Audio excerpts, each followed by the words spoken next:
эфире программа «7 дней плюс». Здравствуйте.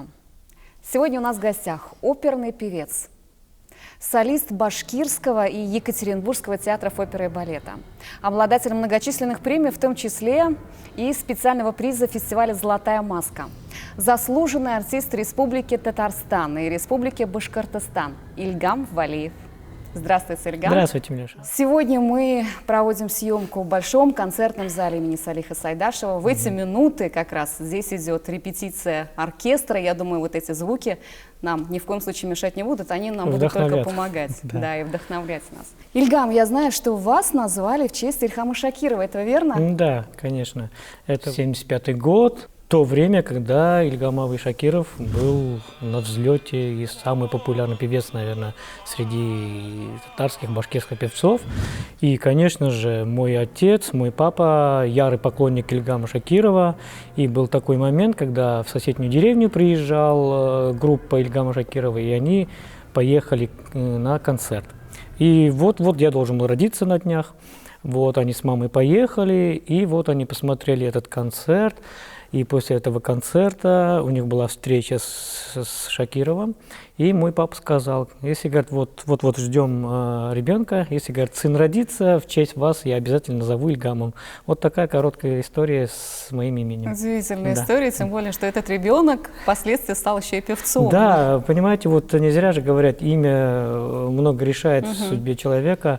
Да, обязательно, конечно, влияние Ильгама Шакирова, как вот в дальнейшем, как я стал певцом, это, конечно, такую большую роль сыграло. Конечно, когда я еще маленьким был, меня всегда дразнили: о, Ильгам Шакиров, о, Ильгам Шакиров. Я говорю: почему Шакиров-то? У меня-то другая фамилия, в деревне еще. Потом, когда уже вырос, я уже начал как бы сам напевать песни, и у нас всегда полон дом был артистами. И как-то вот услышал запись Ильгама Шакирова по радио Казани, и с того момента я уже понял, вот, действительно, вот он, кумир миллионов, и потом уже стал и моим кумиром. Как это проявлялось? Вы знаете, я послушал его песню, и такое ощущение было, что я как будто эти песни слышал уже когда-то. Я сразу начал напевать за ним. И когда я еще потихоньку сам начал музицировать, и сам начал петь, и начал как бы слушать, много-много слушать его песни. У меня папа, я же говорил, что ярый поклонник Ильгама Шакирова, и он собирал много пластинок его. Он как рассказывает: говорит, вот по деревне идешь, особенно летом, каждый пятый двор окна открывает, и звучит песня Ильгама Шакирова. Вот по деревне. Вот так фанател народ. Напевали его песни. Вот, и он был очень популярным же. И вот потихоньку я вот собирал эти пластинки, записывал на аудиокассеты, засыпал с этими песнями, просыпался, ставил его песни. Вот не знаю, он как-то... Я так увлекся его творчеством. Какая песня вам ближе всего? Ой, есть что-то особенное? Может быть, первая, которая вас вот я даже не скажу, что именно. Вот очень мне нравился. Вот первое впечатление, это наверняка была песня «Хушла Шыргау Шукма», и потом «Иске Кора Урман», да, и вот тут что-то определенно сказать тяжело. Поэтому... А вам вот впоследствии удалось встретиться лично с Ильхамом Шакировым? Да. После армии я поступил учиться в училище искусств. Как раз в то время, 95-й ли год был, 6-й, в Казани в те времена проводились конкурсы «Татар-Жара». И председателем этого конкурса, фестиваля, всегда был Ильхам Шакиров. Вот. И у меня всегда мечта была, вот хоть бы где-то его вот издалека, хотя бы вот его живым увидеть, так хотя бы вот так вот посмотреть на него. И вот я собрался поехать в Казань. Мы приехали в Казань. Первые 2 тура проходили в театре Тинчурина. И мы прошли до финала, и, слава богу, я даже победил первое место. Первое место мы поделились с Расим Низамовым, с великолепным певцом, и гала-концерт у нас проходил в оперном театре. Вот там как раз перед финальным концертом я стоял в коридоре, и идут два великих певца. Это Ильгам Шакиров и Хайдар Бекичев. Ну, тут объяснить мое состояние, это очень, даже не знаю, как это рассказать, потому что... Да. И у меня на руках диплом был, или что-то я не помню. Я говорю: Ильхам Абай, можно вот вашу подпись? Он говорит: давай зайди. Там в кабинет к ним зашли. Ну, я, конечно, растерялся, я даже не помню, что я ему сказал. Там они между собой разговаривают, Ильхам Абай и Хайдар Абай. Говорит: Улом, говорит, может, приедешь в Казань, вот такие, говорит, певцы нам всегда нужны. Я говорю: Ильхам Абай, я посмотрю, я только, я говорю, учусь. Я говорю: вот спасибо за то, что вы позвали, что оценили так. Вот такая встреча была первая. Ну, потом уже, когда я уже стал профессиональным певцом, приходилось с ним выступать много в казанских концертах, в филармонии, в оперном театре. Потом даже бывало, что мы на Сабантуй вместе ездили. Вот такая история с ним в дальнейшем вместе выступали много-много. Мы упомянули еще и Хайдара Бегичева. Да. Вы называли его тоже своим учителем. Да, ну, надо тут пояснить, что учитель это не по вокалу. Вот понятно. Многие могут неправильно понять. Да, естественно, Ильхам Абай для меня учитель, потому что я вот учился, как петь эти песни, его песни, народные песни, эстраду, много чего. В принципе, Ильхам Абай, он такой первооткрыватель, наверное, так скажем. Он много чего нового принес, да, это мелизматику, это фальцет, это вокализы. Он поет не просто 3 куплета одинаковых. Вот когда слушаешь его песни, это вот как фильм смотришь, да. Вот я учился у него вот так же исполнять. Я сейчас какие-то новые песни беру, я вот думаю, как бы это сделал Ильхам Абай, например. Вот какие-то вот его приемы, да, использую. Также и Хайдар Бегичев. Да, мы прекрасно знаем, что это величайший певец современности, да, он оперный певец, он классик. Слушаешь Бегичева, да, я как сам оперный певец, я стараюсь использовать тоже его приемы. Например, приходится нам петь башкирские оперы, да, или татарские. Мы все равно стараемся какую-то вот свою традиционную мелизматику туда включать. Ну, чтобы это не было как бы масло масляным, не нарочито, а вот как-то аккуратненько, как это делал Хайдар Бегичев, как это делал Зиля Сунгатуллин, Венера Ганеева, да, вот золотая плеяда нашего театра казанского. Вот те моменты, те приемы я тоже у Хайдара Бегичева много его изучаю, много записей его, даже стараюсь находить видеозаписи. Это очень интересно наблюдать видео. Сейчас есть возможность, конечно, все можно как бы приблизить, удалить, посмотреть. А давайте вернемся в вашу родную деревню. Вы родились в деревне Имянлекол. Имянлекол.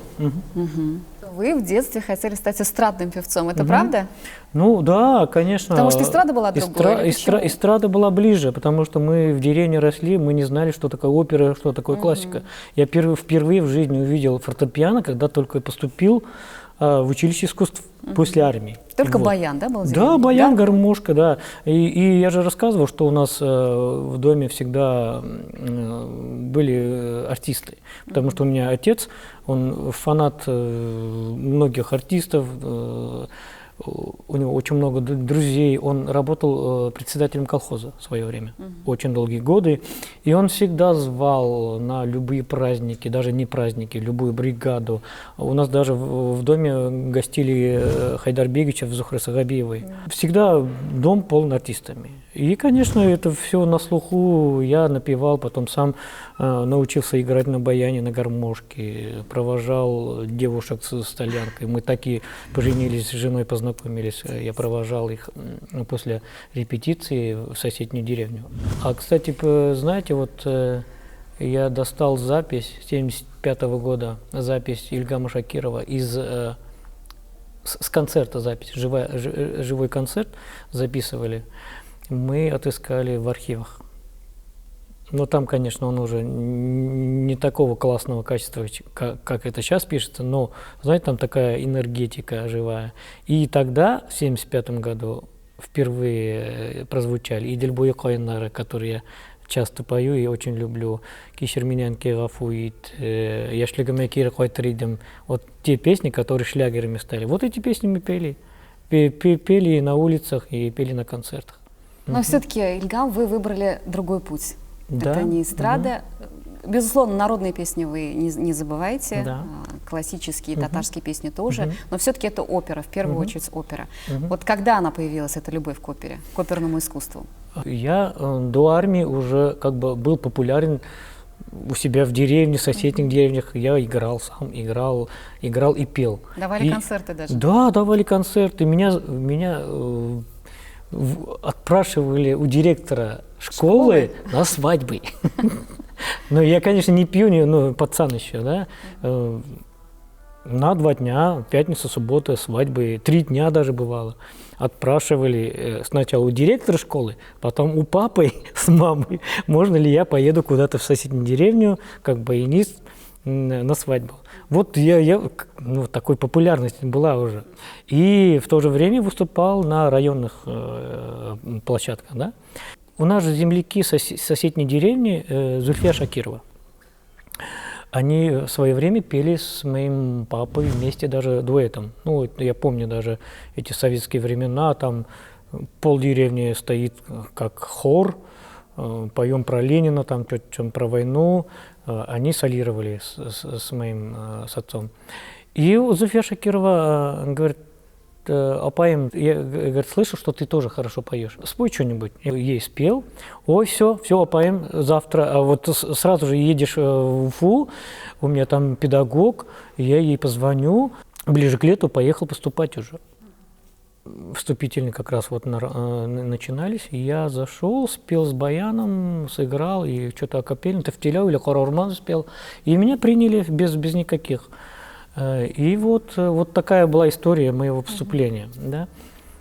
И потом, действительно, для меня, который уже привык к народным, к эстрадным песням, с гармошкой, первые 2 года, наверное, была катастрофа, потому что это чуждое, да, мы не слышали это никогда. И постепенно на экзамены же надо там и на русском спеть, что-то итальянское, что там какие-то маленькие арии спеть. Вот потихоньку мы начали как бы изучать, и я втянулся в это дело, и неплохо получалось. А оперой я заболел, это уже было, когда я уже поступил учиться в Академию искусств. Там, конечно, у нас есть такой предмет — оперная подготовка. Мы какие-то отрывки пели, ставили мини такие спектакли, да. И в один момент заходит режиссер, который в театре работал и у нас преподавал оперное пение. В коридоре меня поймал: Кустам, ты знаешь песню «Эскадрон»? Я говорю: да, знаю. Пошли, бегом пошли в театр, мне нужен этот человек, который знает «Эскадрон». Ну, я говорю: да, давайте. А там как раз в это время ставили оперу «Кахым Туря». Это последняя опера великого башкирского композитора Загира Исмагилова. «Кахым Туря» — это про полководца. Это война 1812 года, когда вот башкирские амуры же есть, вот, рассказывали, что до Парижа дошли, да, гнали Наполеона. Вот, это вот сюжет про эти события. И там есть маленькая роль часового. Стоит на вышке башкирский парень, заскучал и начинает петь башкирскую народную песню «Эскадрон». Всего лишь 1 куплет надо спеть. Ну, я прибежал, показал режиссеру, а режиссер из Мариинского театра Иркин Габитов. Он меня послушал: все, давай вечером придешь на репетицию, на сцену, тебе выдадут костюмы и все. А тут уже буквально на днях уже выпуск спектакля. Но я пришел, оделся, мне показали: вот сюда надо встать на вышку, и как вот заиграет музыка, ты запоешь. И вот я стою, и начинает, открывается занавес, и я потихоньку разворачиваюсь, как будто я стою где-то там, вспоминаю про Урал, запел песню, и сам чувствую, что вот что-то такое родное, или я не знаю, да, вот объяснить тоже тяжело это состояние. вот этот храм, да, театр, вот этот зал, оркестр симфонический, декорации, костюмы, вот эта вот вся эта вот театральная обстановка меня так захватила в тот момент. И с того вечера я понял, что надо вот реально сейчас идти только в оперный театр и готовить себя как оперным певцом. И вот с того момента я заболел оперой. Все. Вот одна маленькая роль в моей жизни как бы перевернула мое мышление, как я хотел эстрадным певцом, и в итоге стал оперным. Вот так вот. Ну, вы на самом деле выступали на очень и очень многих сценах. Ну да. Это, конечно, Уфа, Екатеринбург, Пермь, Челябинск, Москва, Санкт-Петербург, конечно. А в этом списке Казань часто появляется? Казань появляется, но редко. Я всегда рад сотрудничеству. Вот последняя работа была, это премьера оперы Сюембика Резиды Ахьяровой. Я с радостью участвовал там, исполнял партию Шахали. Вот, на этом пока у нас контакты как-то оборвались. Ну, я с нетерпением жду от них предложений.